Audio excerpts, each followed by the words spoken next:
bien-aimés, bienvenue sur Vie TV. Aujourd'hui, on va partager un sujet qui s'intitule Ton indépendance est un gros imprévu dans l'agenda de Dieu. Bien, et pourquoi je partage ce sujet?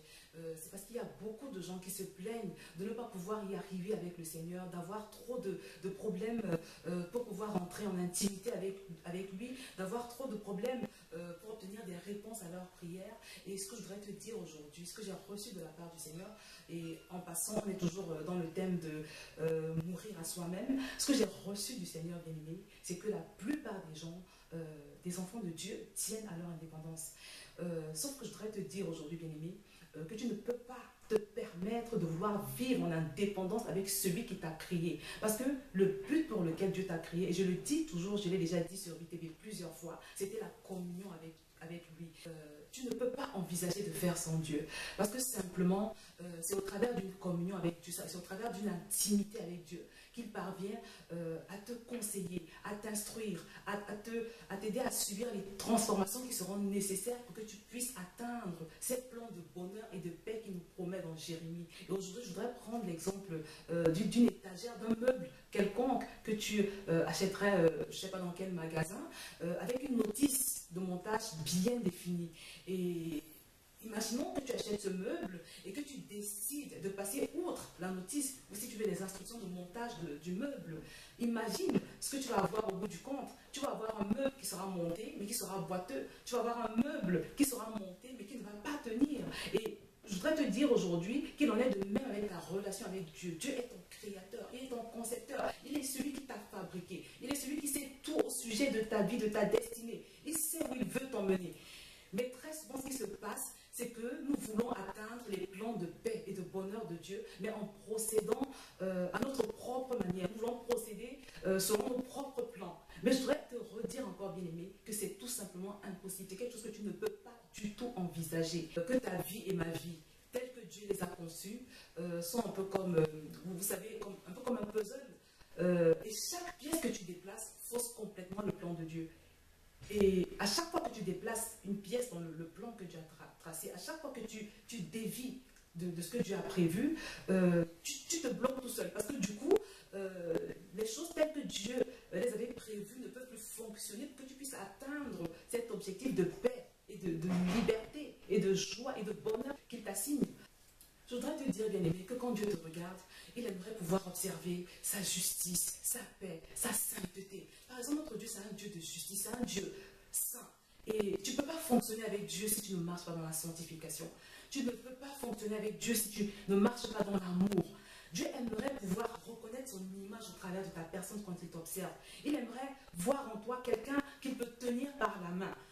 Et puis, pour l'emmener à ses plans de bonheur et ses plans de paix. Mais si quand il t'observe, tu transportes en toi la culture de ce monde, tu transportes en toi la culture de Satan, il ne peut pas fonctionner avec toi parce que notre Dieu, c'est un Dieu qui ne partage pas sa gloire avec Satan. Notre Dieu, c'est un Dieu jaloux, c'est un Dieu qui est exclusif. C'est quelqu'un qui ne fait pas les choses à moitié. Il est rigoureux, il est dans l'excellence, il est dans la perfection, il est dans les choses bien faites. Donc Dieu aimerait pouvoir te tenir par la main. Mais pour que ça puisse se faire, bien-aimé, tu dois rechercher, non pas prioritairement ce mari.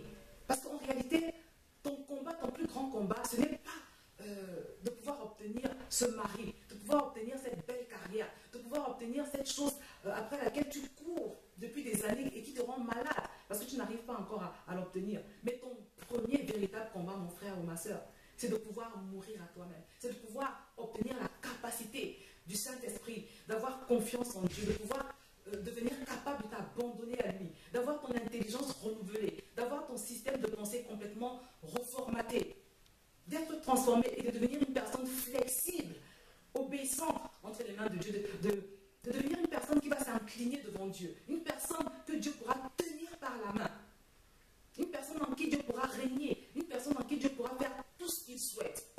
Alors c'est quand Dieu trouve un tel homme ou une telle femme qu'il peut composer avec et que ses plans s'accomplissent de façon plus rapide, plus accélérée. Parce que plus tu persistes dans ta façon de vouloir faire les choses, plus tu rames, plus tu es bloqué, plus c'est difficile.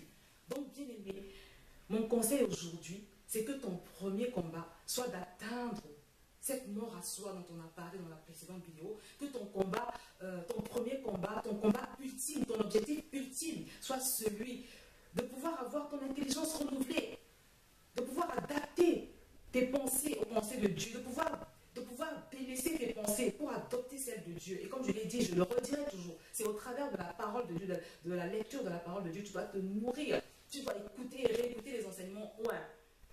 Tu dois apprendre à entendre Dieu. C'est très important, mon frère ou ma soeur. Donc voilà toutes les choses qui sont nécessaires et même indispensables à ce que les plans de Dieu puissent s'accomplir dans ta vie. Parce que je te le redis, une fois que Dieu trouve cet homme, cette femme brisée, cette femme qui est dans le processus de la mort à soi-même, bien aimé, des fois tu n'as même plus besoin de prier. Parce que du coup, quand Dieu te regarde, il retrouve tous les ingrédients qu'il faut. Il retrouve tout ce qu'il faut pour que les choses se fassent. Et je t'assure qu'à partir de ce moment, très souvent, les bénédictions elles coulent d'elles-mêmes. Tu n'as pas besoin de prier trop longtemps, tu n'as pas besoin de jeûner, tu n'as pas besoin de te prendre la tête, mais c'est établi une connexion de sorte que le Seigneur parvient à régner dans ta vie. C'est ce qu'il veut pour toi. C'est ce qu'il veut pour toi, ma soeur. C'est ce qu'il veut pour toi, mon frère. Ce n'est pas pour rien si Dieu insiste sur l'intimité. L'intimité avec Dieu. L'intimité avec Dieu. La communion avec Dieu. Marcher avec Dieu. Apprendre à entendre sa voix. Prier pour avoir la capacité d'abandonner ce qu'on est. D'abandonner les œuvres de la chair. D'abandonner l'orgueil. D'abandonner, oui, le moi. Tout ce qui te fait penser que tu as une grande valeur et que tu es très intelligent. Parce que Dieu est beaucoup plus intelligent que toi et moi. Donc ton combat, c'est de prier pour devenir ce que Dieu veut que tu deviennes.